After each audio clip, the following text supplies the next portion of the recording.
Over the past few weeks, following the killing of George Floyd, we have discussed the protests and riots from a variety of different angles.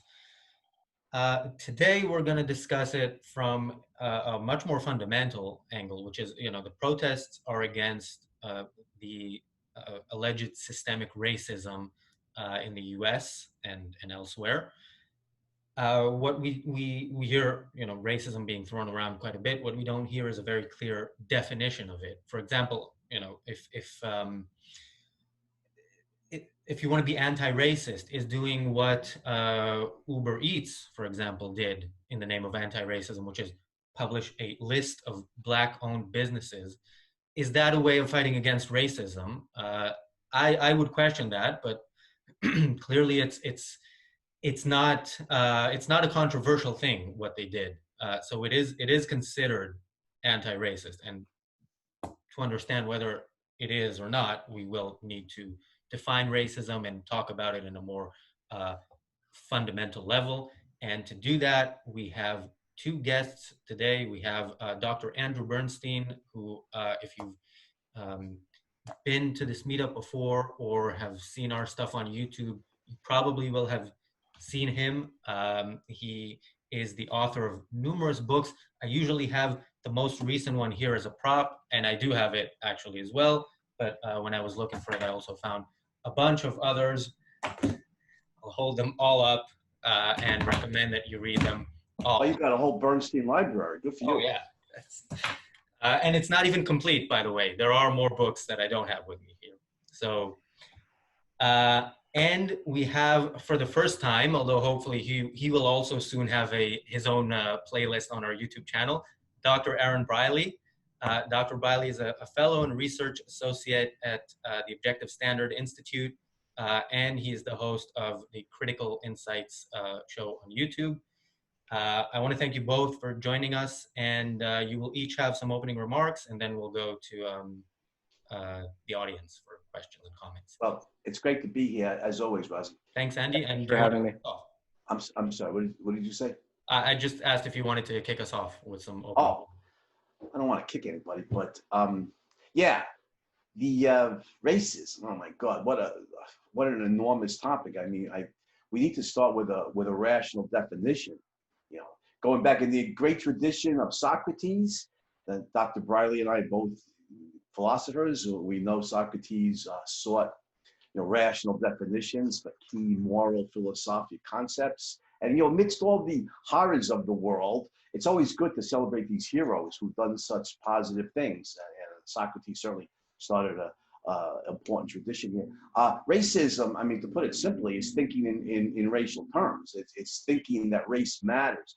It's first and foremost, it's a cognitive, epistemological issue. It's a matter of how we think. If we think racists think race is important, specifically that your moral character is defined by whatever tribe or racial group you happen to be born into. So the essence of racism is, one, it's collectivist rather than individualist. It's advocating the primacy of the group, in this case the racial or tribal or nationalist group over the individual. And two, it's deterministic. It denies free will. It claims that moral character is hardwired into somebody's biological makeup. The Nazis, the National Socialists, were a preeminent exemplar of this. It's in the blood.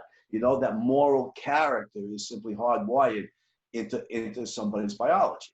Now, there's a technical term for this in philosophy. It's called bullshit. It's I don't know if you want this kind of profanity, Roz. I guess you could edit that out if you don't like it, but it is. It's completely false. It's obviously false. I mean, you'll find like for the Nazis, the Aryans were this morally superior race because of their biology, and yet you'd find any number of them who were not such good people, especially in the National Socialist hierarchy, who were egregious mass murderers. And the Jews were these contemptible egoists who didn't care about anybody else. They were just willing to step all over anybody to make money or whatever. And yet, amongst the Jewish population, you'd find any number of morally upright, honest, productive, hardworking person. So I mean, it's just a ridiculous claim, but that's the essence of it, and it's this pandemic. This is a worse pandemic than the virus. This has been worldwide forever. You know, whether it's the brutal subjugation of blacks in America, the slavery, and then Jim Crow, worse in Brazil, and of course apartheid in South Africa, whether it's the Armenian genocide in 1915 or the Rwandan genocide in 94 or the Holocaust or ethnic cleansing in the Balkans or endless internecine sectarian violence on the Indian subcontinent. The beat just goes on and on and on and on, racial, ethnic, tribal, religious bigotry and violence. This is a scourge of human history. And the antidote, of course, is colorblind individualism. You recognize that human beings have free will. First of all, we need to recognize that moral character is by far, the single most important thing of any human being. That they're honest, hardworking, responsible, productive. That's far and away the most important characteristic of any human being, and has zero correlation to their biology, to their racial membership, or their gender. Gender is important romantically, but it has no correlation to morality. And so we need to recognize colorblind individualism. Individuality is real, it's important, and free will. People make their moral choices, and that's how we should judge them, not morally based on race or gender. So that I think is a good start to this discussion. Aaron. Okay, great. Well, I think I'll jump in. Well, thanks so much for having me. It's a pleasure to be here. So I think I want to start by just telling you an anecdote that happened to me in graduate school, and what I think this anecdote illustrates, and then maybe we can open it up for some questions. So so during my first year in graduate school, I was pulled aside by a professor who wanted to talk. Now, she invited me into her office and confided that our field, philosophy, had a diversity problem. So I said, oh, really? And she said, of course we do. Just look at our department. This is indicative of a larger problem. There are only a few Black philosophy professors in the country. And then she paused and looked at me as if this was evidence of a major problem. And so I said, well, what do you think is the cause of this disproportionate representation? And just asking that question, she was slightly taken aback. And she said, discrimination. It had to be discrimination because the racial and gender makeup was far too homogenous. And then she thought that many people were just biased and were completely unaware of their biases. So when she said this, I said, well, it seems to me that in order to have more Black professors, we need to have more Black graduate students. And she said, yeah. And then I said, well, to have more graduate students, we would need to have much more Black students at the undergraduate level. So it's a pipeline issue. And she agreed. And then I said, but in undergrad, in my undergrad, if I remember correctly, there was only one Black person with a philosophy major in my graduating class, which was me. And I went to a fairly big school in Los Angeles. And I never saw anything or felt anything that was impeding my choice to study philosophy. And then I went on to explain, I said, what I did see though was a constant undermining of Western culture as white and as oppressive and not fit subjects to learn. And it seemed like minorities were discouraged from studying fields that exemplified Western culture and Western history, such as philosophy. And I also saw actually Blacks pursuing ethnic studies because these were seen to be legitimate.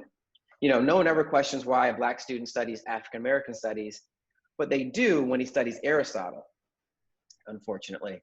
So I told her, I said, I think it's the ideas that held Black students back that were responsible for not enrolling in philosophy. And then she sort of paused. She didn't know what to say because she kind of thought she she had an ally, but she really didn't on this issue. And after much silence, much awkward silence, she just changed the subject. And I think this anecdote brings out what I think is a central problem in the Black inner city community. And it's that inner city Blacks are really suffering most from destructive ideas that they themselves hold. And I think this sort of gets to Andy's point, where it's the ideas, it's the principle of individualism and thinking for yourself that really that should be our focus here today. So I think if you look at any area of underachievement in the inner city Black community, you'll find that they're suffering from a counterproductive mindset and not acts of racism. And so that's my anecdote and what I learned from it. I have some ideas, and I have some actual examples where I think this happens. I don't know if I should continue, if I've spent my time, or if I should stop for questions. But if you want some examples, like I said, I have a couple of examples that I can say. Yeah, we can go to the examples. We don't have any hands raised yet, so yeah. Okay, great. So I just want to give you a few examples of where I think, or of how I think ideas play a very important role in the success of people in these communities. So let's just talk about education. That's just the first one. And I think this is sort of common knowledge, but many people know this, but I'll say it anyway. But Black children in these communities are actively discouraged from speaking proper English. It's usually called acting white or speaking white. And I think it has serious effects on the sort of child's ability to feel confident in learning to speak properly. So, and it's not just speaking too. It's not just language with proper English. It's also education in general is discouraged for the same reason. And these are destructive ideas. And I just want to say, just really quickly, this is not to say that one can't speak slang, or one can't talk to one's friends in a fun way. I think Andy said this before, and I completely agree. There's something very dynamic and vibrant and cool and interesting and creative with this kind of subcultural speaking. So I'm not saying that one should just disown that completely, or that one shouldn't play sports or have fun. That's fine. But insofar as the subculture, any subculture, but in this case, we're talking, inner city Black subculture, insofar as this subculture demonizes improving the mind, this subculture will lead to underachievement. So that's important. The second big category, I think, where you find ideas playing a huge role in the fulfillment or the flourishing of people in these communities. And that's what I call, you can call it a few different things, but it's just having a livable environment, or like a hospitable atmosphere in which to sort of live your life. And specifically, so in these communities, Blacks in these communities live by what some have called an honor code. There's a book, I'm not sure if anyone's read it, by Elijah Anderson, an ethnologist, called Code of the Streets. And in this book, he describes what this honor code is. And essentially, it's belief that it's appropriate for people in these communities, usually Black males, to respond to slights or insults or various acts of disrespect with physical violence. So violence is key, and it's key at gaining status, at maintaining your status in this group. And this includes, and we can talk more about this, I guess, in the Q&A, but this doesn't just include overt acts of physical violence, beating people up, but it includes intimidation. It includes even posturing as if you would do it as if you would, hurt someone or knock their teeth out if they disrespected you. So it's this atmosphere of just total fear and posturing as if you can take someone out if you need to. And I think, so that's why violence, I think, is prevalent in these communities. And once again, I have to make I just want to make sure that we're being very clear here. I don't think this is true of every single person in the community. I think it's far from it. There are many people in these communities who don't condone crime and who are not criminals. And there are some numbers here. There are some stats here. I guess we could talk about. Don't know. I guess I can bring up something. But so in 2018, just to give you one stat, there were about 7,407 murder victims who were Black. And according to there's a writer who wrote a book that came out a few years ago, Black Lives Matter, a guy named Starks. Anyway, he estimates that it's only about 2 to 3% of this population who are causing these murders. So it's a very small percentage who are causing these violent crimes. But I do think, sort of push back on the other side, I do think there's an ethic in this community of not cooperating with law enforcement. And I think this just worsens the problem. So this helps to exacerbate, I think, this violence issue, or the violent crime issue. So anyway, so the first one was education, where I think there are ideas in the culture that are discouraging education.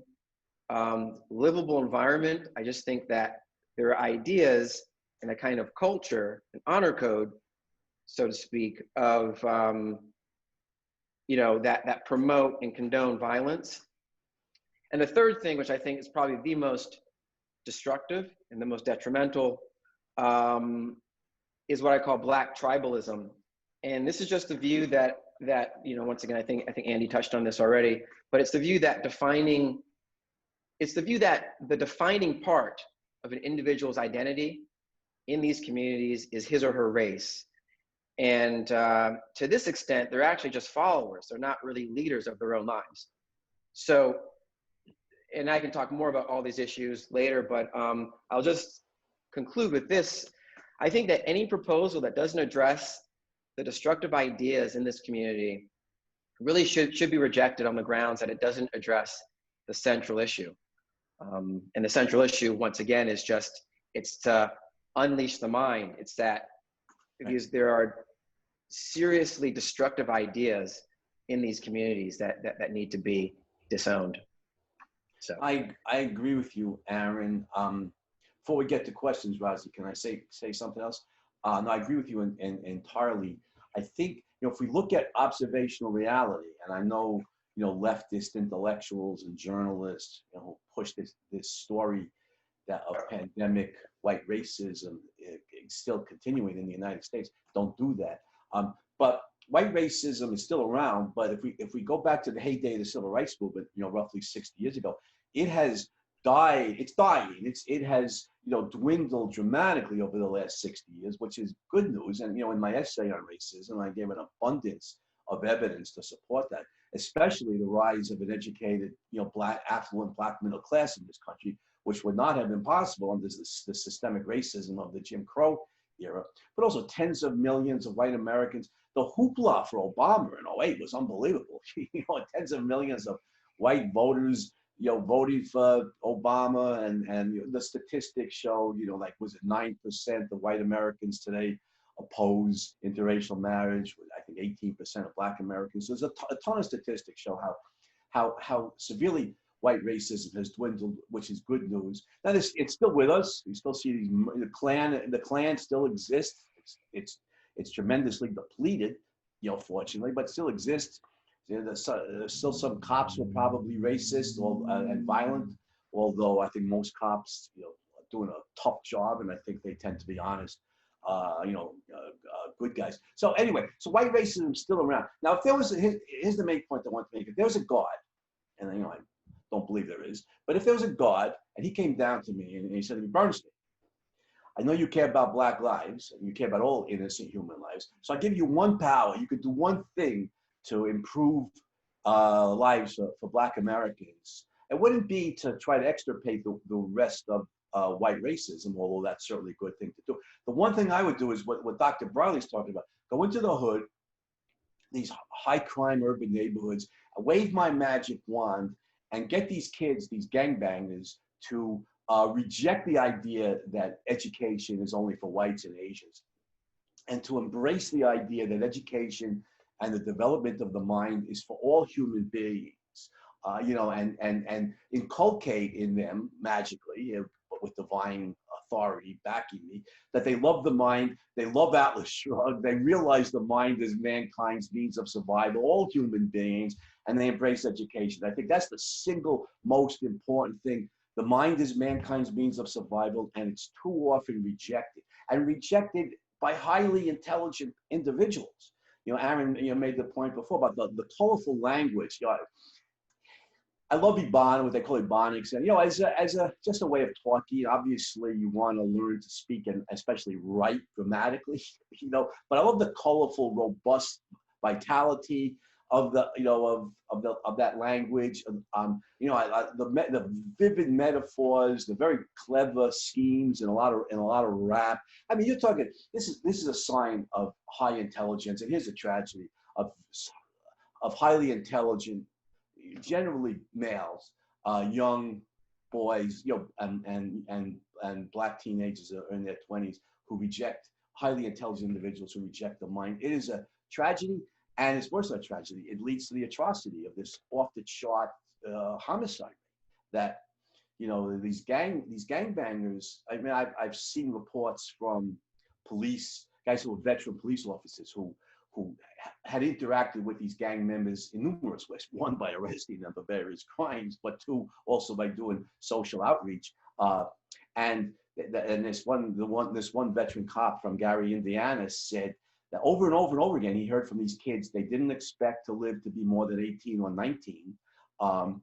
And in fact, he pointed out the life expectancy for urban drug dealers is 20.5 years, 20 years and 6 months. And the overwhelming cause of death is homicide. And 90% of black murder victims are killed by black criminals. And mostly it's the endless gang warfare over drug dealing and turf wars and stuff by, in many cases, a lot of highly intelligent kids who tragically rejected the mind. There's the single most important thing for any human being. And certainly I think that would be the single most important thing to really take the educated black middle class that we've seen rise in the United States over the last 60 years and take it to the next level. Yeah, and it's a great point. I just want to amplify what you said about racism dwindling. Now, of course, I don't think we can ever completely eradicate it off the face of the earth. People have free will. They're gonna make wrong decisions and think incorrectly. So I don't think that's a proper standard. But racism has diminished. And just to bring up, there's a great article by a commentator on race relations in the U.S., and that is Coleman Hughes. And he has a great article came out a few years ago, called "The Racism Treadmill." And in that article, he actually quotes Steven Pinker. And I'll just read this quote here, or two quotes here on the sort of dwindling racism that we see, dwindling anti-black racism. So he says in Pinker's book, Enlightenment Now, that there's a steep decline in racism, and that at the turn of the 20th century, lynchings occurred at the rate of about 3 per week. Now, racially motivated killings of blacks occur at a rate of 0 to 1 per year. And he also says that if you look at, there's a Gallup poll found that about only 4% of Americans approved of marriages between black and whites in 1958, right? So only 4%. By 2013, that number had climbed. I'm sorry, only 4%, of Americans approved of interracial marriages in 1958. By 2013, that number climbed to 87%, prompting pollsters to call it, and this is quote, "one of the largest shifts of public opinion in Gallup history," unquote. So, yeah, I just think I really think it's sort of low resolution thinking to apply you know, any disparity between whites and blacks, or, you know, blacks and Asians due to racism. I mean, it just seems like, yeah, there's much more, there's a much richer explanation than that. And I think that each year that goes on, we just see different manifestations of the same theme, which is anytime there's a difference between racial groups, the only or the most important reason is race. So yeah, I just don't think that the data bears that out. And there's some good news here too. I mean, I see somebody in the chat mentioned Talib Starks. His book Black Lives Matter, LIES, is courageous. It's hard to read because some of the homicides that he describes, you know, in the hood are grisly. You know, shooting some gangbanger, shooting a little 2-year-old girl in the head, killing her to make her father, a rival gangbanger, watch and suffer. It just rips your heart out. But it's a courageous book. It's an honest book, and it deals with the main issue.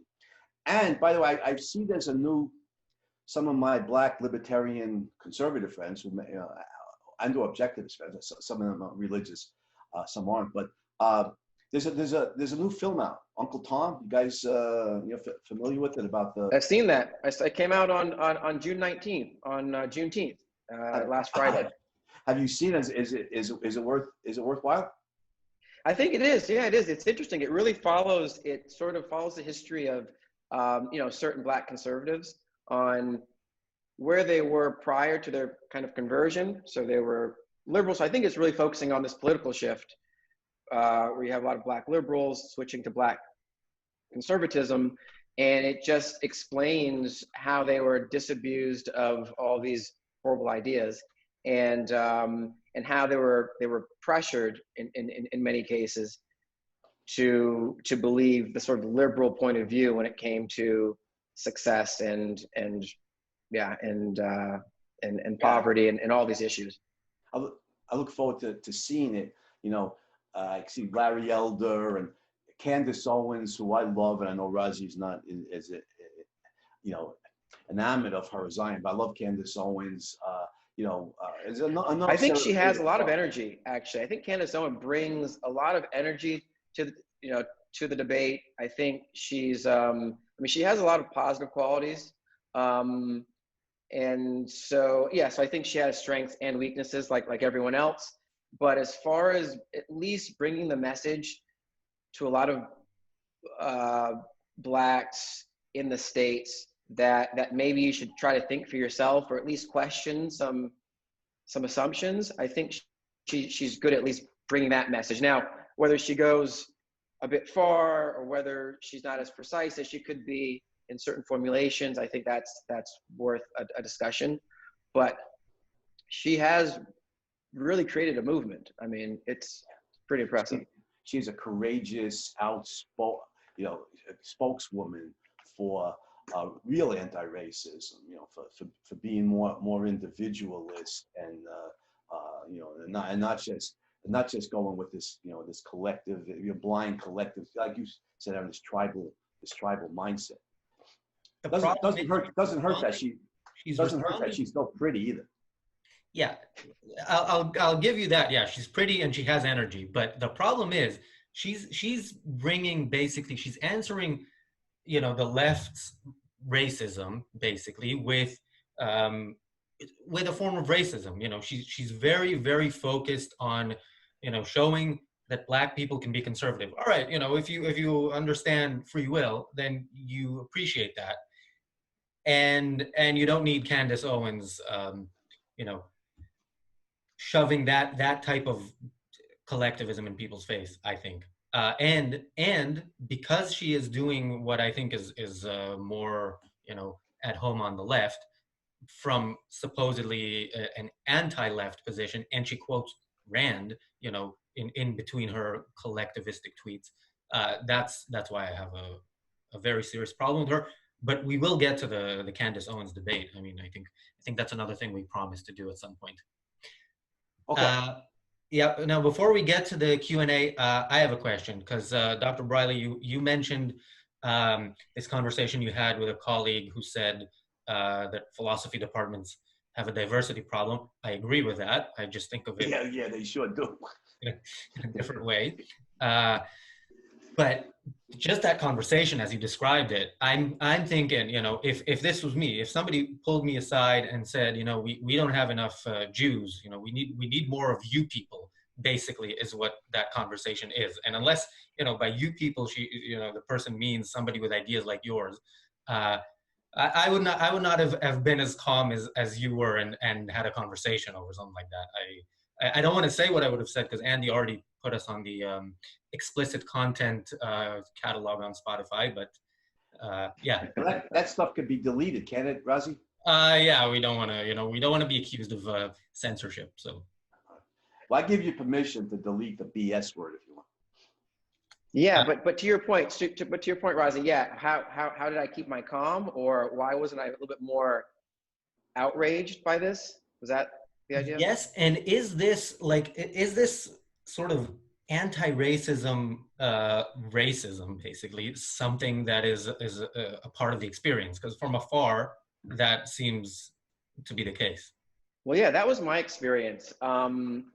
So I don't take these things too personally. I mean, I know that our ideas are as diametrically opposed as can be. So I already know going into academia, especially in graduate school at that level, I know that the professors there and the graduate students have been kind of inured with these ideas forever. So I didn't take that personally. It just, it was, they're just, I mean, I think I'm not quite sure, I think there might be a good intention. I think there's something in them. Well, so this is a very interesting debate. I was just reading Shelby Steele's book called White Guilt. I don't know if anyone's read that or not, but in that he makes the claim. I think this will be relevant to your question, Razi.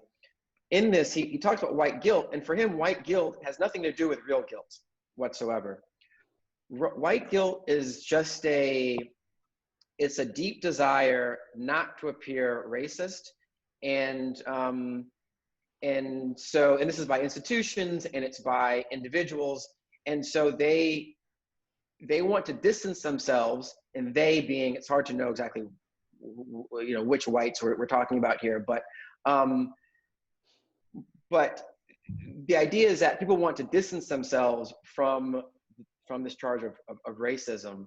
And so a lot of their behavior and their policies are just for that. It's just as a way to sort of protect their image. It really doesn't matter whether or not it helps the people it's trying to help. So I think there's a lot of that going on just in academia. And there's a lot, I had that experience with the professor who it seemed like she just wanted to, I don't know, be my friend or sort of achieve some kind of solidarity. But yeah, she assumed I had this position because of what I look like, for sure. She didn't pull aside anyone else that I saw there or that I spoke to. So it was certainly me. She saw what I looked like and pulled me in because of it.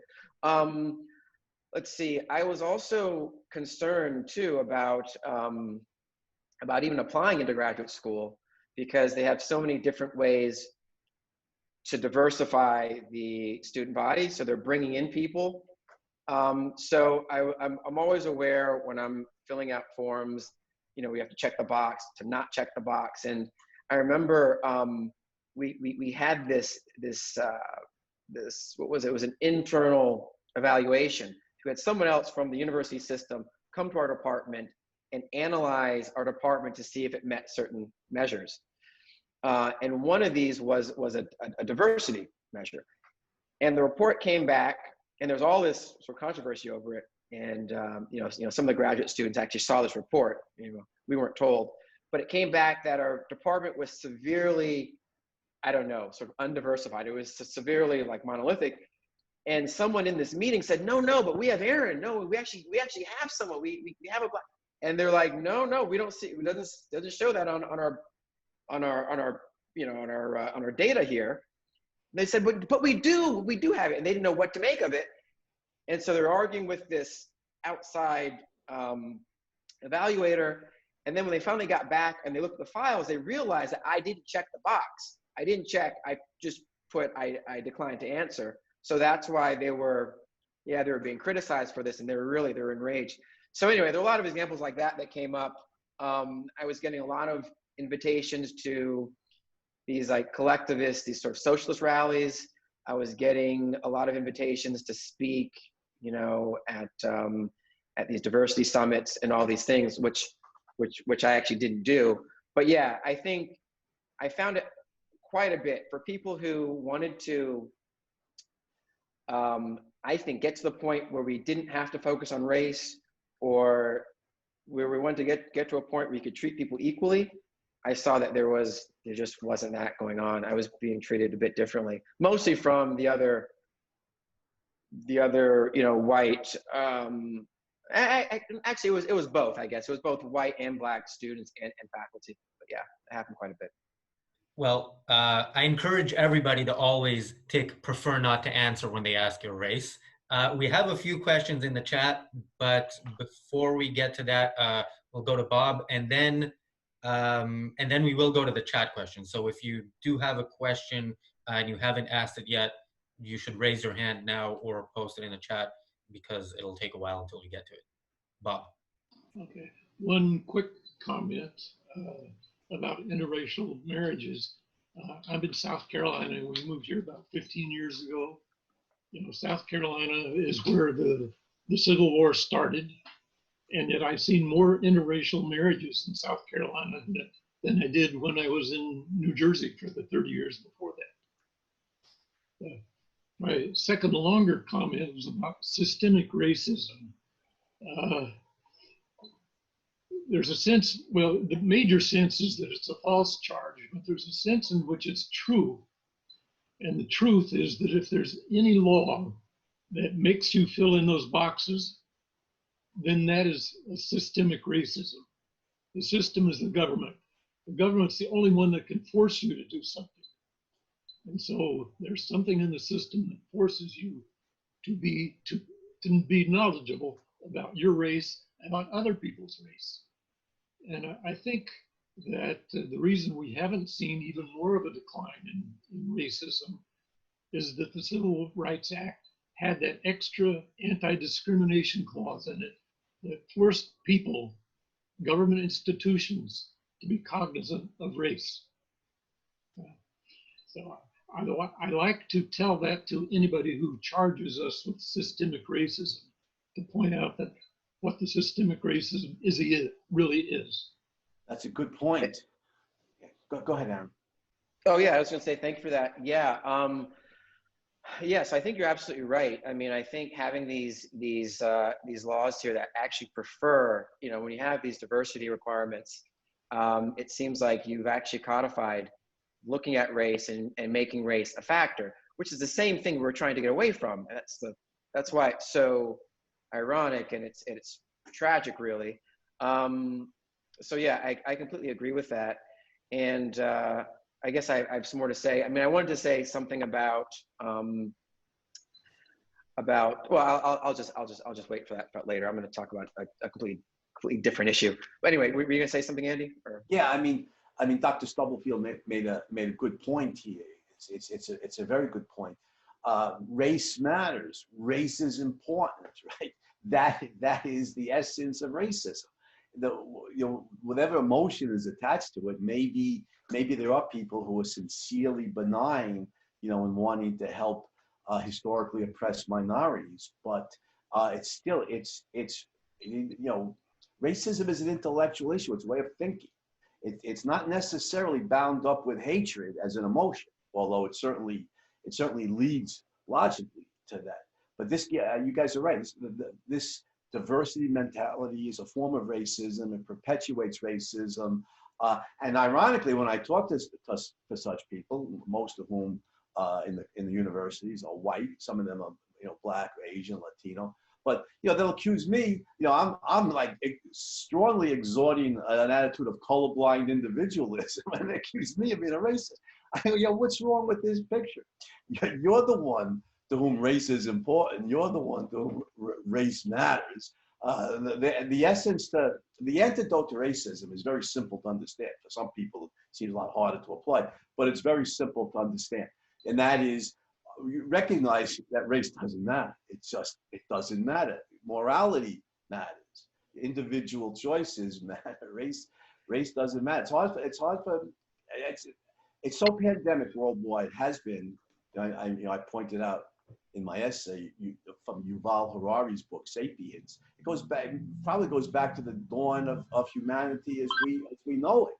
That the Neanderthals, amongst other species, were as fully human as we are, and what most likely happened to them is they interbred with sapiens, but what most likely happened to them is they were wiped out in the first great's not the right word, the first horrific ethnic cleansing, wiped out, the Neanderthals, most likely.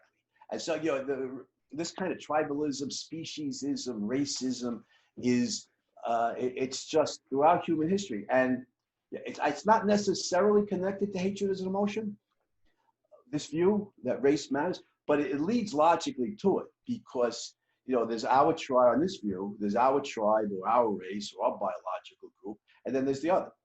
And the others are different from us. And at best, they're of no concern to us. But at worst, they're the enemy.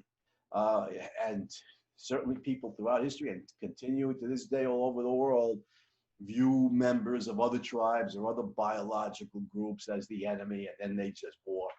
And they war on each other, and the body count just rises and rises and rises with no end in sight. Well, Andy, I think you're absolutely right.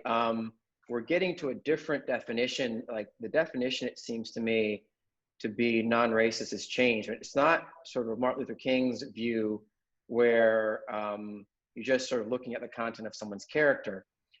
Now, so being colorblind now is seen as a racist view. You're not really properly appreciating different perspectives, and you're helping to, reinforce white supremacy and all these very strange concepts.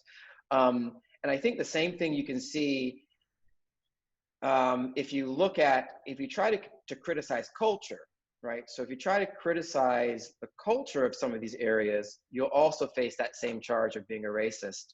And I think that's a racist thing to say. In other words, when I view the culture, culture in general as a system of ideas or beliefs or practices or habits that individuals hold or that are prevalent within a group. So I'm not criticizing them based on their biology. I don't think that people have to hold these positions or have to have these ideas or these interests or act in these ways. I'm just saying these are the ways and ideas and beliefs that they have accepted. So there's a difference. You can differentiate between the ideas that someone has and their biological or physical components, which is why you can have Blacks who are in the US who have, in general, let's say an American or Western culture, but you can have Blacks in Africa who have an African culture, or in the West Indies who have a West Indian culture or something. So, but yeah, I just want to make the point that it's difficult now to even criticize ideas, because I've said when I was in school and also just speaking outside of school, I've talked about how I think there's a very destructive inner city Black culture, and I'll get shouted down as being racist. And I think that's a racist view, because I'm not saying they have to hold those ideas. There's nothing in their biology that makes them hold these ideas. They can choose to hold them or choose not to hold them. So yeah, this whole idea, I think, of sort of this inconsistency with the definition of racism and how it just gets manipulated is certainly something that we should pay attention to. So the first question kind of ties into that, and I'm gonna read these without the names. If you want your name there, let me know, or raise your hand and ask the question live. So the first question is it wrong, in parentheses, racist, to guess that someone from an inner city Black community is likely to have some of the destructive ideas Aaron mentioned. Okay, I can talk about that. I mean, when you have any general general trend, if you're trying to make a sort of a trying to account for a general trend in an area, that's one thing. To apply it to any given individual, once I know who that individual is, that's more difficult because you have to know some of the facts about the individuals. But we can just say, in general, these ideas, and we can see examples of these ideas happening in these communities. And we know that when these ideas change, the effects will change. But I mean, I couldn't have this view and then pick some person in random and say that, you know, this person has to have these views. I think that's a bad application of a general principle. Andy? No, I have nothing to add to what Aaron said.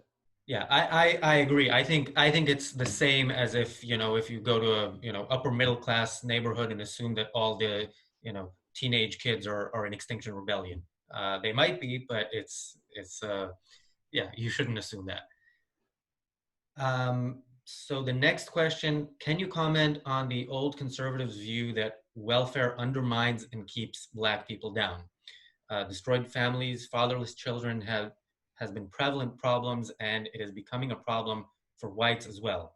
Well, I think that's, you know, I think that has been a contributing factor to retarding the rise of the Black middle class.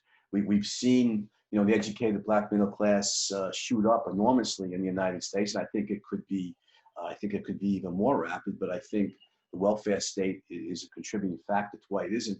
You know, and here we see, you know, the Marxist, socialist, anti-capitalist mentality, who basically targeted the Black community. When the welfare system started, you know, circa 1960s, you know, there was a very disproportionate share of Black Americans below the poverty line, and so the welfare state targeted that, and of course, AFDC, Aid to Families with Dependent Children, would give money to a woman for children if there was no man in the house. If there was a man in the house, you know, he was expected to work and support the children. So it's predictable, I think, that the illegitimacy rate has risen, although I'm sure there are other factors involved. I think that's a contributing factor, and I think you have a lot of kids in the hood. It's tragic, but it's true that, you know, are raised without a father in the home, and I think that's very bad for the girls, because, you know, for a girl to have a loving father sets a template for what she becomes a woman, what she should expect and demand from the man in her life. You know, to be treated with affection, love, and, you know, and respect. Not to have that father is harmful for the girls, but it's devastating for the boys. I mean, it's just devastating for the boys to not have a male role model here who's honest, who treats his wife with respect, who's loving to his kids, who holds a job and is productive. It's devastating for the boys. They don't have the role model. They don't have the supervision they need, and it's one reason. I think the main reason, what I said before about the contemptuous dismissal of education on the part of these gangbangers. But I think one reason is a lot of these kids. You know, I wonder if there's any research done, Aaron, maybe you know, on how many of these gang members come out of a home where they don't have a father. I wonder what the numbers are. Yeah, I think there is some research. I don't have it at hand, but I know it's extremely high. And we also know that those who are incarcerated, a disproportionate number of people come from single-family homes. But just to echo your point, Andy, yeah, I think, and to answer this question, or at least to give one indication of what I think the issue is, that welfare. The effect of welfare on single motherhood, I think, is an issue. I mean, when Daniel Patrick Moynihan produced his report in 1965, he said then that the illegitimacy rate in the inner city Black community was 25%, which he thought was a crisis. He thought that was absolutely horrible because it would, you know, there's a correlation between nuclear family homes and doing well, and I can talk about that too, actually, if you'd like later. But that was in 1965. So 25% of Black children were born to unwed mothers. By 2016, that number jumped up to 75% were born outside of wedlock. I think in some communities now it might even be up to 90%. And this is a pretty big deal. And we know it's a big deal because we know in other studies, and it's not just this, but there's something called the five, what is it called? It's called the 5 stages of becoming an adult, or sometimes it's called the success cycle. And these are moving out of your home, moving out of your parents' home, finishing your education. This means high school.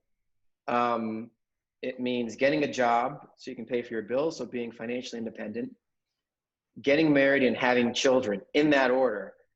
That's been shown by McLanahan, by Sawhill, by experts, and these are 2 experts in their field.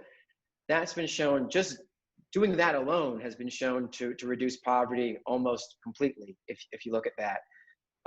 And can't remember now the numbers, the percentages off the top of my head, but something like from a 40%, from the reduction from 40% down to almost 2% or below 2% of the poverty level, if you can do these things in this order. And so that goes across racial lines? It does. It goes across racial lines. So there's something to be said. There's something to be said about any incentives that might try to counter that. So if you have incentives that make it easier maybe for you to have children outside of wedlock, or it makes it, there's an incentive maybe to have more children. So anyway, so I think there's a lot to be said about that. But anyway, that's all I have to say for now. Yeah, and Charles Murray, of course, wrote a book in the 1980s, Losing Ground. And Murray, for some of his other writings, has been accused of being a racist, and maybe he is. I'm not sure. But Losing Ground is just true. You know, it's just a truth. You know, somebody puts forth false ideas, maybe is motivated by racism, but truth isn't racist. Truth is true. Losing Ground shows, you know, how the welfare state and the way it targeted Black Americans caused the rise of the Black middle class to be slowed down. Yeah, and I think too. I think when you look at these components, so I have a slight criticism, I guess, with conservatives on this issue. So I think it might be clear that on the left, generally, if we're just looking at this in terms of sort of these categories, but on the left and with liberals, they generally look at a lot of the dysfunction that happens in these inner city communities as a result of some cause that's external to these communities, in a sense. So it could be systemic racism, historical legacy of slavery, police brutality, different institutions are bad. And I think in general that view has a lot of problems with it. However, on the right, when you look at the conservative analysis of the problem, they see it also. They think you can have better external conditions. Maybe free markets might be helpful, or school choice could be helpful, like school vouchers. But when they do look at the actual culture, when they look at things that are internal to the community, they tend to focus only on single motherhood or only on families. And I think there's something to that, but I don't think that really gets to the heart of the issue. And that's part of the issue, part of the problem I have, even with that study that I just cited, with the 5 stages of becoming an adult. It kind of gives you these things that you can do that correlate with not being in poverty, or correlate with being somewhat successful. But once again, I don't think that's getting to the heart of the issue. I think getting to the heart of the issue is that what are these decisions that you make, what's central in those? So for instance, let's just give one. So let's say marriage. If you get married, yeah, marriage is great, but what does it do? Maybe it forces you to become productive, more productive than you otherwise would be. It forces you, or it gives you an incentive to become more rational, to think further into the future about yourself and your family. So I think, so I guess what I'm saying is I think there are more fundamental virtues and values, I think, that people can, that are responsible for the success in these communities, which I don't think anyone's really talking about. And I think that's key. Yeah, I mean, I think this is a complex issue. And certainly, you're right, Aaron. I mean, the conservatives generally come from a religious standpoint, family values and everything. This is very important to them. So just a couple of points I want to make real quick. I was at a writers retreat last June, and I met this guy, white dude from Texas, very religious, good-natured guy. He's writing a book on fatherhood, and he put it in a way that it never hit me that way before. He said to me, one thing the world desperately needs is more fathers. Yeah. He wasn't just talking about, for these gangbangers, in Chicago or Baltimore or whatever. It means generally. And that's true. There's a lot of men who have kids, white, Asian, black, Latino, whatever. And they're just, maybe they're there, maybe they're not there physically, but they're not there emotionally. They're not really, fathering the children. And I think that would certainly help in resolving a lot of problems in the world, and including and especially maybe the one we're talking about right now. But I agree with you, Aaron. Again, I think that's important. But again, I think the key issue here, even if you don't have a father, I had a father physically, not emotionally. But even if you don't have a father, you could still choose education. Without a father, you may need psychotherapy as the years go by. There may be some pain attached to it, but you could still choose education. You could still choose the mind and have an honest, upright, productive, and fulfilling life, and not die from homicide at age 20. And I think that's I completely agree. I think that's what's essential here, and I think that's what these ideas are trying to capture, but they're just not precise enough in capturing it. Like, for instance, George Gilder wrote a book called Men in Marriage years ago, and one takeaway from the book that I got was that married men make more money than single men. And we're not talking we're talking just individual men, not including the wife. So what does that say? So his conclusion was that, get married. Get married. Marriage is the answer.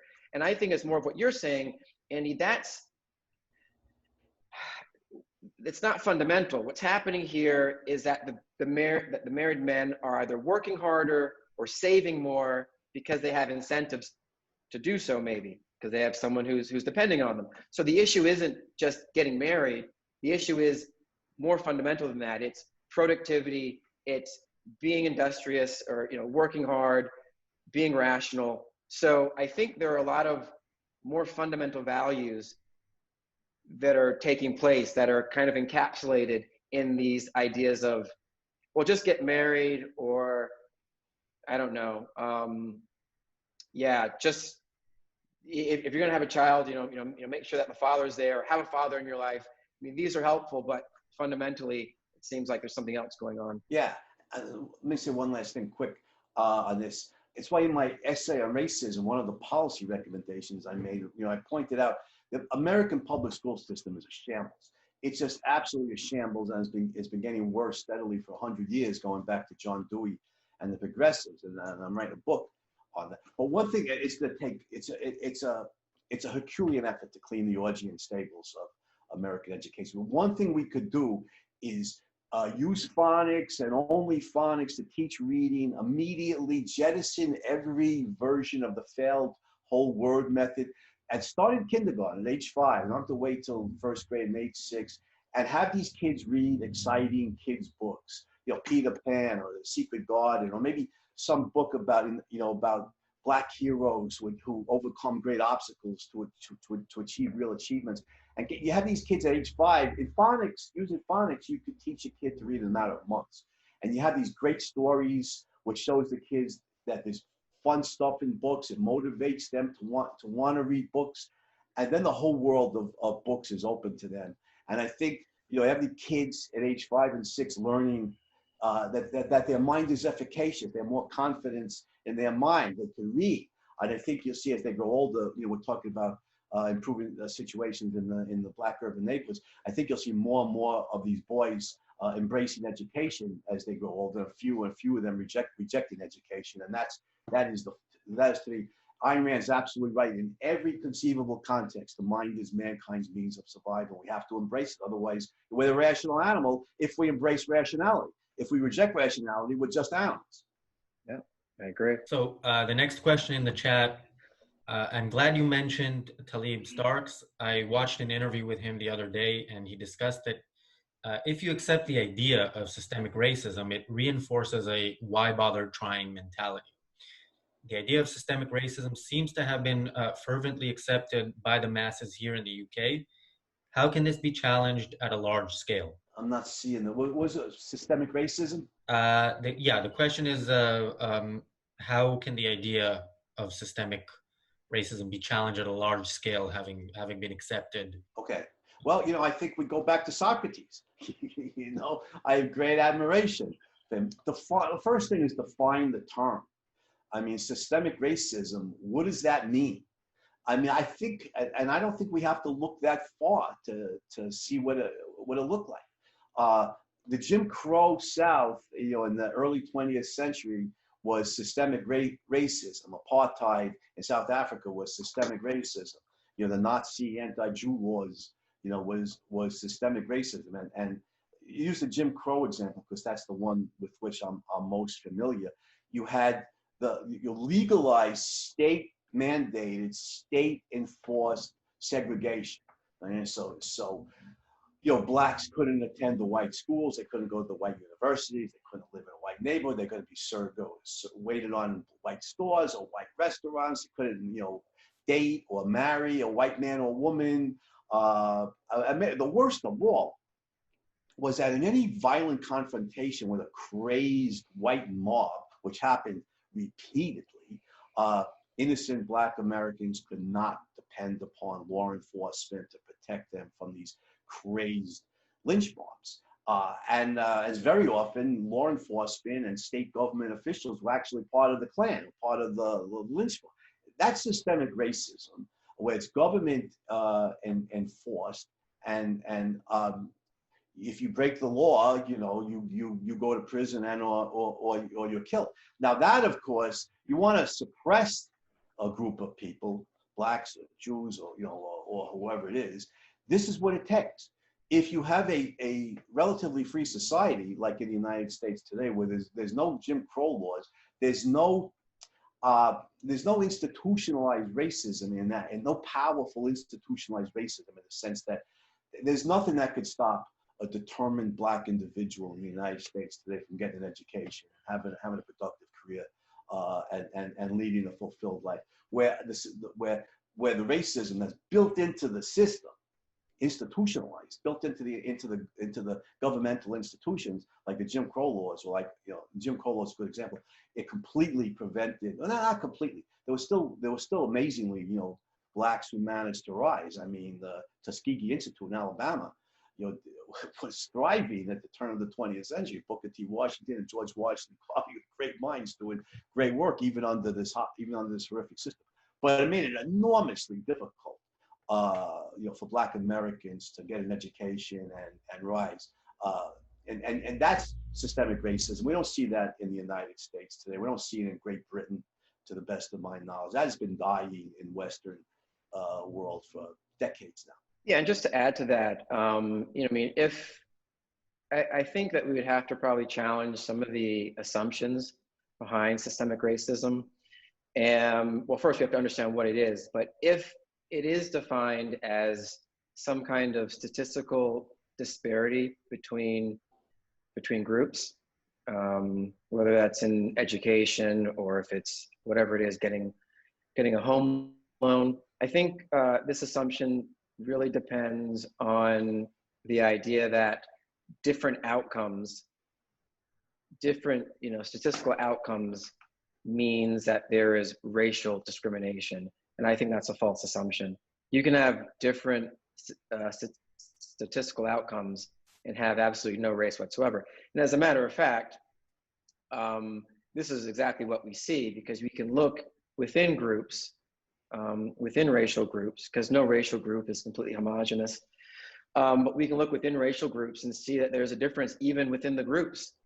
So with Blacks in America, for instance, you have Africans, you have West Indian Blacks within our country, and you find that this has been shown in some studies, and maybe I think I might have some numbers here, but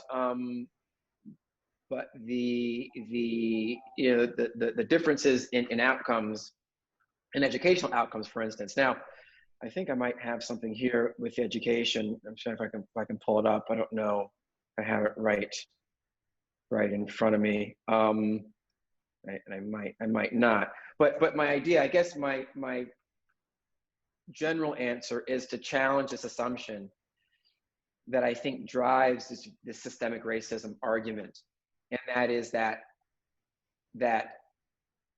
differing outcomes between races automatically means there's some sort of racial discrimination.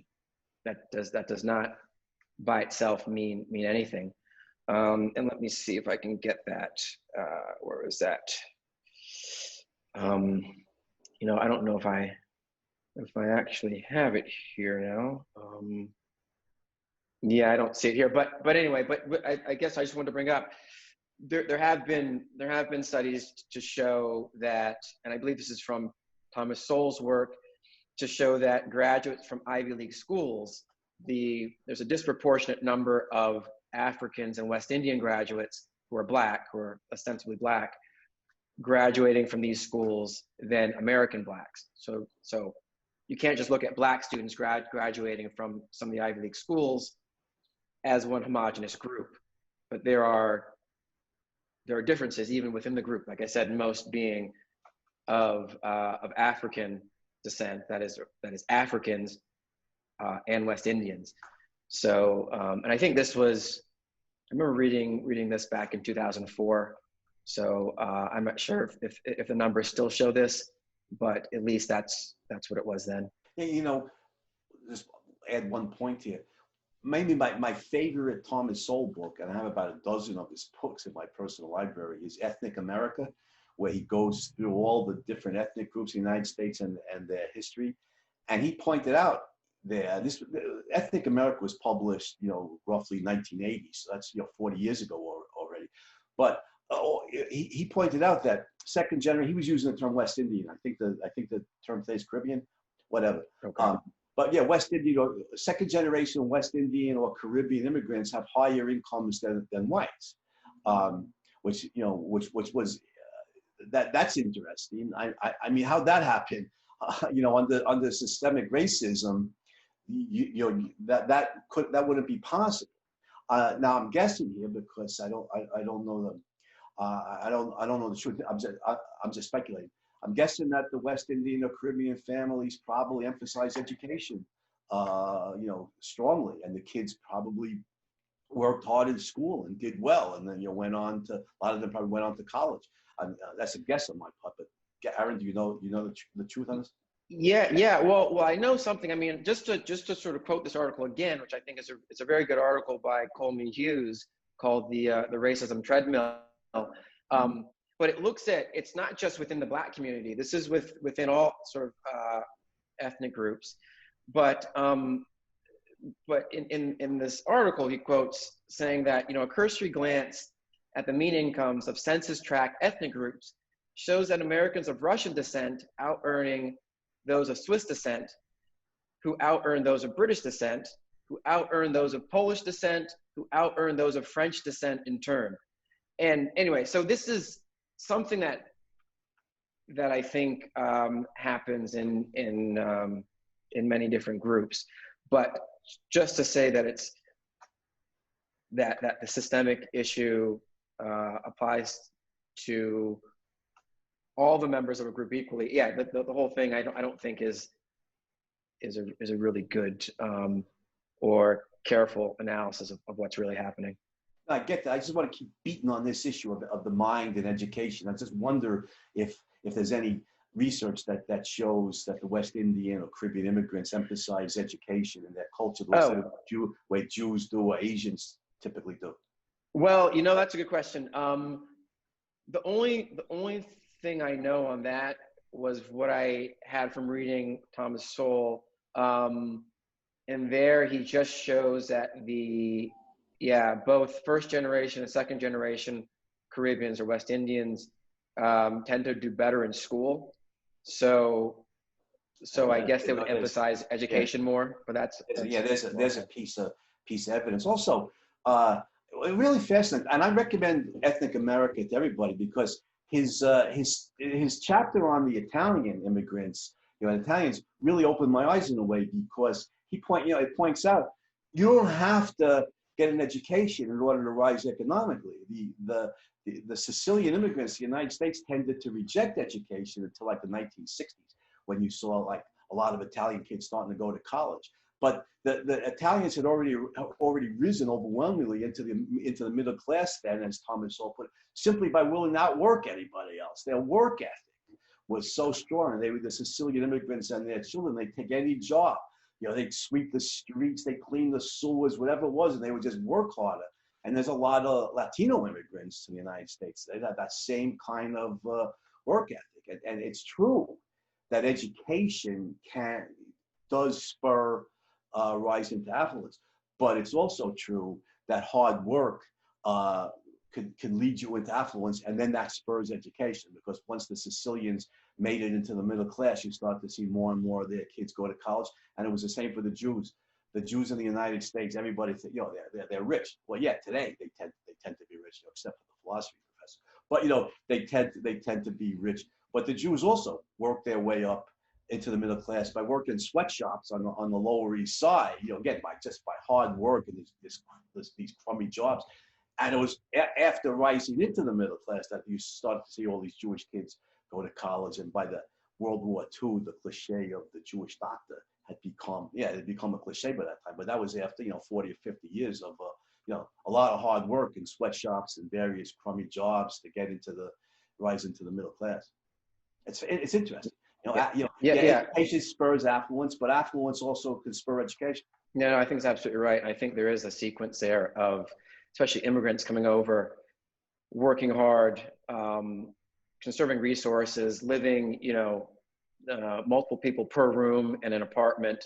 And then once they get a certain level of affluence, then they can afford to send their children to college. And the children tend to do different jobs than the parents.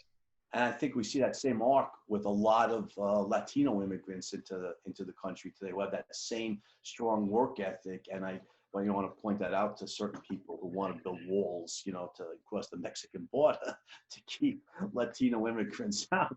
The overwhelming majority of the labor force participation rate show, the very, very, very strong work ethic, overwhelmingly true of Latino immigrants into the United States. So the next question was submitted anonymously. Good call, person who sent this question. What does Dr. Briley think about what he's able to say against this rhetoric as a Black person that a white person can't?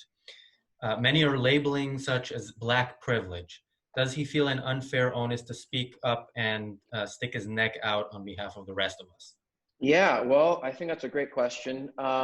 So in principle, I don't think I can say anything that anyone else can't say. I mean, I think that the evidence is available to anyone. I don't have any special racial insight, or I don't know, any kind of racial consciousness that you can't tap into. I mean, I think, sure, I have some experience. I've grown up in this country and also in Canada my entire life, and I've lived all over the country. So there's anecdotal evidence maybe. But as far as looking at what's happening in some of these communities and just seeing the sort of causal relationship between how they think, what they do, and then the consequences. I think that's open to anyone. But I do think now that we're in an era, in a climate where, you know, if you speak out against the prevailing views, especially if you're non-Black, then you'll be labeled a racist, and your entire livelihood is threatened, and this is really unfortunate. So that being said, do I feel any particular onus to speak up on behalf of everyone else? Not especially. I think, I mean, I just think this is a monstrous evil that's happening, to sort of vilify people and to try to destroy their characters with absolutely no evidence, and using the sort of R word, you know, racism or racist, so casually, I think it's pretty appalling. But yeah, no, I can understand the sort of hesitance to speak out, for sure. And as a matter of fact, I actually did this while I was in graduate school. Even you know, I felt uncomfortable speaking out and saying how I really felt in graduate school, because the atmosphere was so hostile to this point of view, and because, you know, advisors and people in the department have so much power over your future. I didn't speak up then, but I am speaking up now. So that's great. Yeah, you know, I just wanted to say something. I think if we're speaking to like garden variety white people in the United States or elsewhere who are open to reason, I think, you know, it may help, you know, that if you're Black or non-white, and you know, and you are speaking up for individualism and, you know, as the cure for racism. But if you're speaking to leftists, you know, hardcore leftists who promote this idea of systemic white racism and, you know, and so on, then I think it's even worse. I think the way the left treats Black conservatives, you know, or Black supporters of individualism and capitalism. I mean, I'll just be accused of being a racist if I support individualism and capitalism as a cure for racism. But a Black supporter of individualism and capitalism, he or she's going to get real abuse, because if you're Black or non-white and you reject the leftist mentality, then you're an apostate. You're a traitor, and they will treat you that way. If they had the power, the political left in the United States, I think they would execute, you know, Black apostates the way Islam, you know, executes, you know, Muslim apostates. I think they're that irrational. So in dealing with a leftist, I think it's a disadvantage. I don't even say publicly the terms that get applied to Black conservatives. I'll just be called, you know, a racist, which is obviously bad enough. So yeah, I have a lot of respect, Aaron, for you. You know, for Thomas Sowell and Walter Williams and Candace Owens, and I love Sheriff David Clark. You know, and people who you know fearlessly speak up on this. I make one last point. My good friend Antonio Barze, you know, he's Black American dude, U.S. Army vet. You know, he said to me in the universities or generally in American culture, he said, the worst discrimination I've experienced has been because I'm a supporter of capitalism, not because I'm Black. And I think for Black conservatives, he's an objectivist. But for, you know, for Blacks who support capitalism and individual rights, I think that he's probably speaking for a lot of people. By the way, when it comes to speaking out, so here in the UK, they've restarted the football season, the soccer for American friends, without attendees, obviously, with no audience. But there was somebody decided to fly a banner above a football match that said "White Lives Matter," which of course is a despicable slogan. But in the U.S., you know, you can say, all right, that's a despicable slogan. Here, the police is investigating it. So yeah, you guys in the U.S. still have many advantages over the rest of the world. I hope you hold on to them, because I'm not sure you will. If the left has its way, and they are certainly having their way now, they control the culture. It's very clear. they control serious culture. And so, right now, Joe Biden may be the U.S. The Democratic candidate. 4 years from now, 8 years from now, it may not be Bernie Sanders. He's too old, maybe, but it'll be somebody like that, and could well be elected. And and then that's the trend. That's the trend line. So we're moving away from individual rights, including freedom of speech. So I'm getting more pessimistic, but there's still hope, right? We can still we still have enough freedom of speech. We can do these kind of sessions. Yeah, I would say that Trump is also a move away from free speech because he's attacking, he's attacking private platforms for not basically allowing views that he would like to see on them, which is that's not helpful for the cause of free speech. It is harmful because I think just there's an entire atmosphere now that makes free speech, very dangerous, and it's a frightening development. It really is. And to Andy's point, yeah, about speaking out. I mean, I've had quite a few criticism, especially being Black and having the audacity to criticize Black behavior or behavior that I see in the inner city. So there's certainly. And I think you're right, and I think I do probably get more resentment by being an apostate than by being maybe an infidel. By being an insider, they perceive me as I should be an insider, and how dare you sort of leave and go to the other team. So yeah, there is a lot of pushback, but I'm just lucky now. I'm in a position where I can say what I think is right, and I'm not so worried about the consequences. Takes courage. And well, Aristotle said, nothing of value is achieved in life without courage. This is true. Yep. Well, if anybody has a question or comment, now would be the time. And I'll read this in a second to see if it's a question or comment. And in the meantime, there's one issue that comes up that I don't know how I feel about in this context, which is the issue of drug legalization, and would that improve race relations in the US?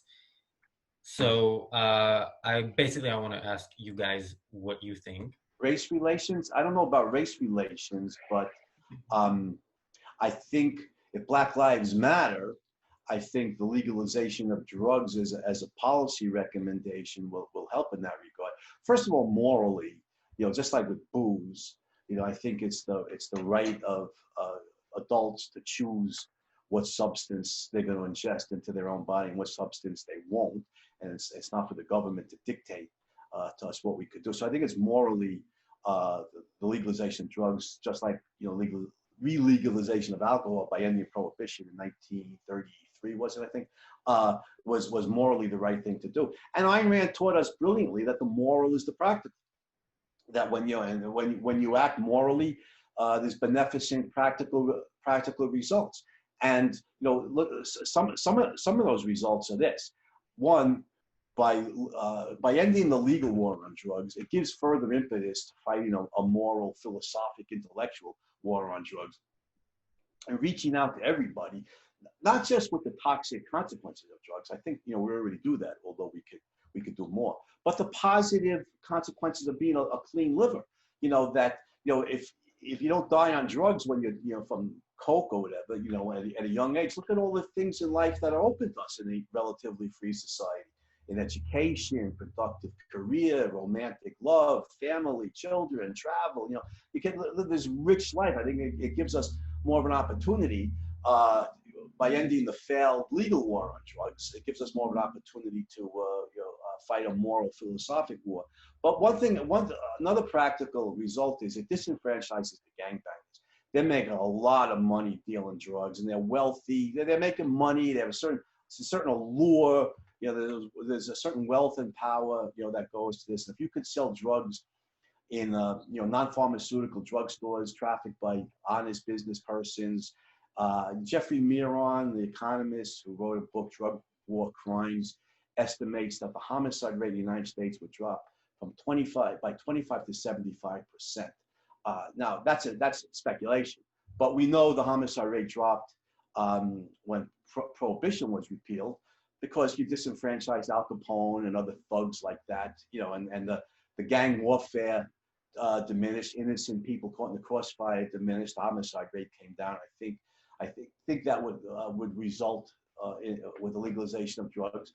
And I think in the black urban neighborhoods that we've been talking about, I think you'll see fewer gangbangers killing each other and fewer innocent people, you know, caught in the crossfire. So I do think one of the beneficent consequences of legalizing drugs is, you know, the diminishment of the homicide rate. And look, when we legalize drugs and we reason with people, appealing to their mind as to why being a clean liver is superior to being a drug addict, we're not forcing them, we're reasoning with them. At the end of the day, we also just have to accept that people make their choices. And they do anyway. The drugs are so readily available. You know, I don't see them being any more readily available than they already are. And, you know, you reason with people, and at the end of the day, they make their choices. Yeah, and just to add to that, I completely agree with Andy. Just to add, you know, another consequence is that you'd have fewer people in the incarceration system. So fewer people will be incarcerated, which you know, you'd have more fathers with families. You'd have more people from, especially I think they're disproportionately from these inner city communities. So that would be also another. I mean, that would be another you know, beneficial consequence. Yeah, that's true. People going to prison for possession of some drug, you know, I mean, that's just a complete violation of individual rights, especially when you talk about adults. You know, have the legal right to choose morally, have the moral right to choose as adults what they want to ingest into their own bodies. So the last comment in the chat, I might show my pop culture ignorance by mispronouncing some of this, but it disturbs me what's allowable speech versus what isn't. For instance, look up something like rapper 6ix9ine and his chart-topping song Gooba. This is acceptable, but questioning definitions is terrible. And he gets over 6 million net worth for this. That sort of anti-intellectualism terrifies me. Any questions or comments on that, or comments or final words from either one of you? I'm not a fan of rap, although I see a lot of, like I said, a lot of the rhyme schemes are often very clever. So I don't know 6ix9ine or Gooba, so I don't know what 6ix9ine stands for. So I do know, you know, some of the famous rappers were certainly anti-intellectual, you know, and I mean, it was Ice-T, I remember, you know, back in the 90s, on national television saying that, you know, education wasn't for the white man, for the black man. The black man is supposed to be a gangster. You know, what? You know, so yeah, there is certainly anti-intellectualism in that culture. So, yeah, I think, I mean, I don't know who this person is either, and I don't know what that song, what he's referring to, but in general, yeah, I think this issue really ties to me to the issue of role models and the need for better role models, I think, in this community. And I think it's changing a little bit now. I think even the rap is probably getting better maybe than it was potentially. Certainly there was gangster rap when I was young that was absolutely horrible, because you had all these ideas that were being glorified, these ideas of violence and of you know, promiscuity and of not going to school and all the things that we've and victimizing women, right? I mean, mistreating women, brutal. Oh yeah, that's huge. And I think that, and I don't know, I'm not sure if this is still a debate, but at least it was at one point, the debate whether or not music can sort of influence people, or whether or not movies and music has this influential effect on people in these communities. And I would say it definitely does. But the argument was always, well, you have people from the suburbs who listen to the same music and they're not influenced. So how can you explain this difference? And I thought it was just a pretty straightforward explanation, which is people from the inner city, or at least people who I was with, took those ideas seriously. That's the difference. If you listen to it as entertainment and you're completely detached, then that's one thing. But if you listen to this and you go, wait a second, this is oh yeah, I really want to do this, or this really does work. And if you really believe what's being said, and you believe this is a potential strategy to live your life by, you will act differently when you listen to it and when you follow these singers. So so I do think this is a great point to bring up. So I think whoever said that in the comments, that we do need, I think, better role models in general, but in this community in particular. Yeah, I'm guessing, Aaron, you know, the kids who grow up in the suburbs, black, white, Asian, Latino, whatever, you know, who love this stuff as entertainment, they probably have families that emphasize education.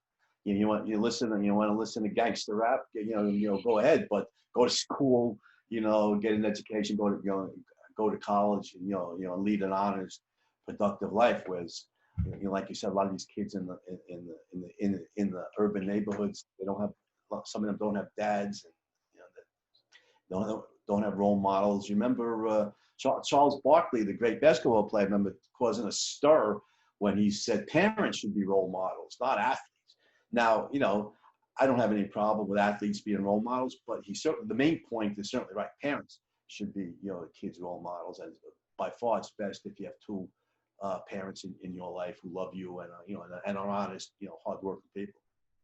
Yeah. So I see people in the chat are already Googling 6ix9ine. So you're welcome for the additional traffic, and you can donate the royalties at aynrandcenter.co.uk/donate. That's not actually a page, by the way, but anyway. And Andy, you said you don't know what 6ix9ine stands for. I'll explain that after the show. All right. I see. Okay. Andy, who are you and John discussing this Friday on the Hero Show? Probably. Well, I'm sorry. What? Are you allowed to tell us who you're? Oh yeah. Probably Benjamin Franklin. And the great self-made man that he was, and his autobiography I strongly recommend. He worked out he wanted to improve his character. I mean, who even thinks of that? In self-improvement. I'm staying to my character. He worked out a whole method, by which to do it. It's certainly relevant today, centuries later.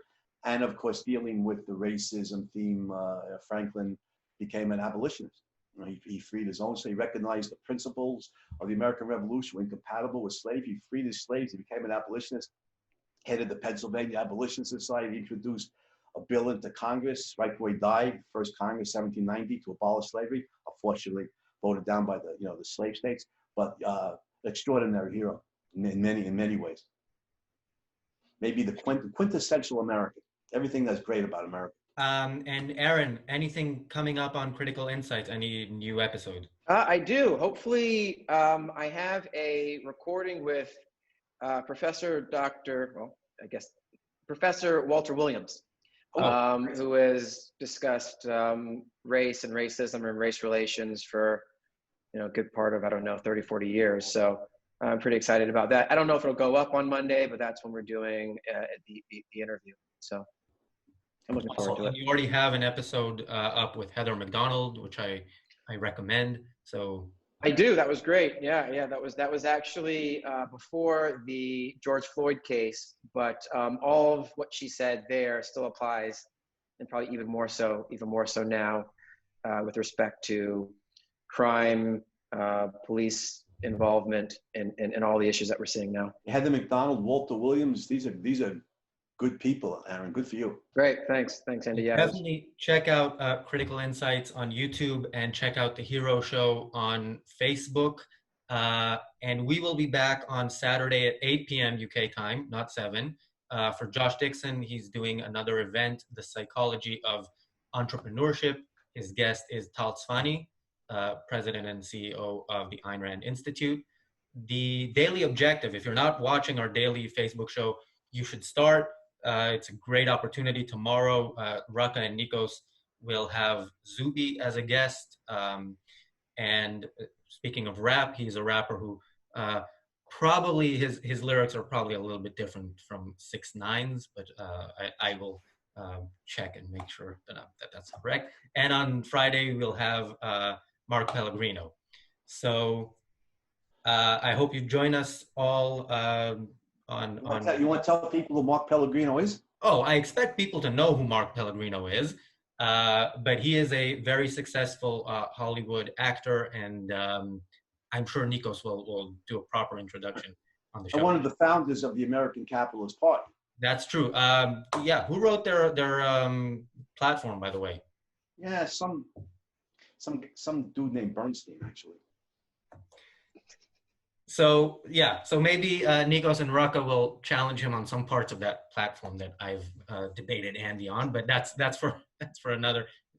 Still much better than any other option out there in U.S. politics, certainly British politics.